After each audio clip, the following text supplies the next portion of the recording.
Olá!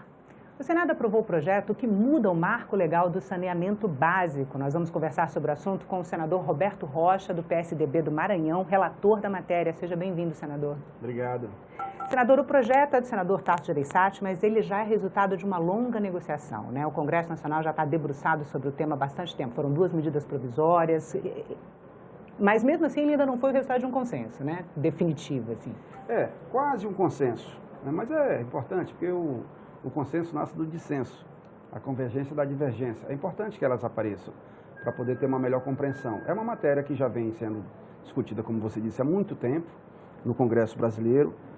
Recentemente 2 medidas provisórias foram editadas, todas 2 foram caducadas, não conseguiu votar, e nós conseguimos votar hoje. Então esse é um assunto muito importante para o plenário do Senado Federal, discutir o marco regulatório do saneamento básico no Brasil. Eu creio que esse assunto ele é tão ou mais importante até do que a reforma da Previdência. É importante resolver o problema previdenciário do Brasil, porque não tem dinheiro do jeito que está. E o saneamento básico? Sem saúde, sem saneamento básico, não tem saúde. Os dados são, né, 100 milhões de brasileiros sem acesso a coleta e tratamento de esgoto, 35 milhões de brasileiros sem água tratada. 100 né? milhões, porque isso é do sistema de informação que é coletado das empresas estaduais. E as empresas estaduais, às vezes, não dizem o número real. Então, não são só 100 milhões. Nós temos 220 milhões de brasileiros. É muito mais de 100 milhões. Não é? Isso é minha percepção, que é muito mais de 100 milhões. Esse é um dado oficial que precisa ser revisto. Eu sei a realidade do Nordeste, sei a realidade do Maranhão, que ela é muito diferente da realidade do sul do Brasil, que também tem muitas dificuldades em todos os estados. E a nova lei que nós votamos hoje, novo projeto, novo marco regulatório, estabelece como inovação a possibilidade de você transformar contrato de programa em contrato de concessão. O que é contrato de programa? Contrato de programa, que é o que tem hoje, é aquele contrato que é feito só entre 2 entes públicos. O sistema, ele é do município, ele é o dono do município, do sistema. Ele é o poder concedente, os municípios. E os estados, através de empresas estaduais, têm contratos. Então, esses contratos são contratos de programa. Essa é uma modalidade que existe de atualmente, contratação entre entes públicos, entre Estado e município, isso, município e município. Isso. Ele tem esse nome específico que é contrato de programa. Né? Aí a gente estabelece a possibilidade de ter contrato de concessões, ou seja, vencido o contrato de programa, a abertura de uma licitação. Você faz uma licitação. Dessa licitação pode participar a empresa pública e empresas privadas. Aí essa que é a diferença básica que está colocada no projeto. Aí vem uma questão. Mas as empresas privadas não vão ter interesse em municípios pequenos. Só vai ter interesse em município grande, o chamado filé e osso. Aí o que o projeto traz? A possibilidade de formação de blocos de municípios. Você pode formar blocos e a gente estabelece um prazo na lei em que os estados encaminhem para a Assembleia para criar lei, seja ordinária, seja lei complementar, para a formação dos blocos, prazo de 3 anos. Na hora que for fazer uma licitação, você pode fazer a licitação de um município grande, no caso do Maranhão, Imperatriz, por exemplo, ou São Luís, e no mesma licitação, bloco de municípios, seja 10, 20, 30 municípios. A mesma licitação. Ou seja, a gente está fazendo a previsão do filé e do osso. A gente está dando proteção para os municípios pequenos. Do jeito que está hoje, é que não pode ficar. Senador, um dos dados que apareceu numa das audiências públicas que debateu a medida provisória, né, que deu origem ao projeto de lei que muda o marco regulatório do saneamento básico, identificaram 800 cidades brasileiras como rentáveis do ponto de vista de prestação de serviço de saneamento. Esse desenho que vai ser feito é um desenho muito importante, né? Como que ele vai ser construído? Como vão ser feitos esses blocos regionais? Olha, os blocos eram feitos pelos estados. É uma espécie de consórcio, né? A gente não está chamando consórcio, porque tem algumas regras, consórcio específicas e tal. E consórcio tem mais a ver com os municípios. O bloco ele é um bloco de municípios em que o Estado pode licitar e uma empresa pública ou privada, ou até uma SPE, se junta uma empresa pública com uma privada e faz a exploração econômica. O que é importante é dizer o seguinte, para a gente chegar a uma universalização mínima do saneamento básico no Brasil, chegar pelo menos a 80%, nós precisamos de um investimento aí de 650, 700 bilhões de reais. Óbvio que o poder público não tem dinheiro para isso. Então, o que tem que fazer? Tem que atrair investimento privado. Para o investimento privado entrar, tem que ter segurança jurídica. Segurança jurídica só existe se houver democracia, liberdade econômica e marco regulatório.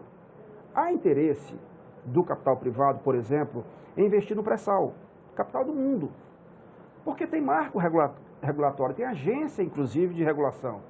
Mas no saneamento básico não tem.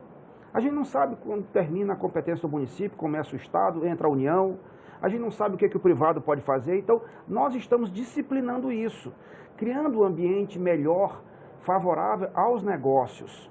Então, a gente está preocupado de oferecer condição de saneamento básico para os municípios grandes, como no meu estado, por exemplo, nem a companhia estadual consegue fazer, nem São Luís, nem Imperatriz. Então, lá não é filé, lá não tem filé, como numa parte dos estados do Norte e Nordeste. Aí, a companhia estadual pode se juntar com uma companhia privada ou uma companhia privada FEM e opera o sistema de São Luís, Imperatriz, mas também tem os blocos de municípios que eles vão entrar na licitação. Desta forma, a gente consegue dar aos municípios do Norte e Nordeste um tratamento melhor, um interesse melhor do mercado, porque individualmente os municípios não despertam o interesse de empresa privada.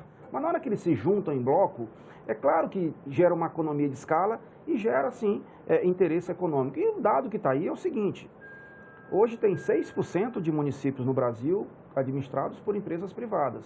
Desses 6%, 70% é de município de menos de 20 mil habitantes.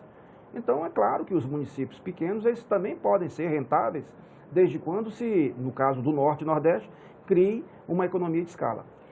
Senador, a medida provisória delegava à Agência Nacional de Águas parte da regulamentação do sistema, né? Mas a competência disso o projeto teria que ser de iniciativa do governo. O projeto não traz isso. Não, nem pode, porque estrutura de órgão federal tem que ser feita por iniciativa do Executivo.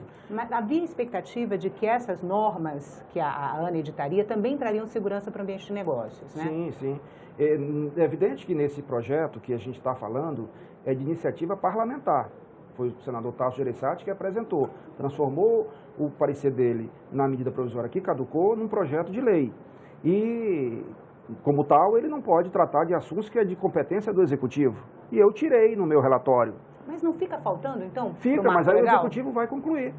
Aí cabe ao Executivo... Existe esse acordo com o Executivo? Claro, mas isso é interesse do Executivo. Esse relatório, ele teve construção de várias mãos. Eu fiz, essa madrugada eu fiquei a noite toda acordada, ontem o dia inteiro trabalhando com diversos senadores e governadores.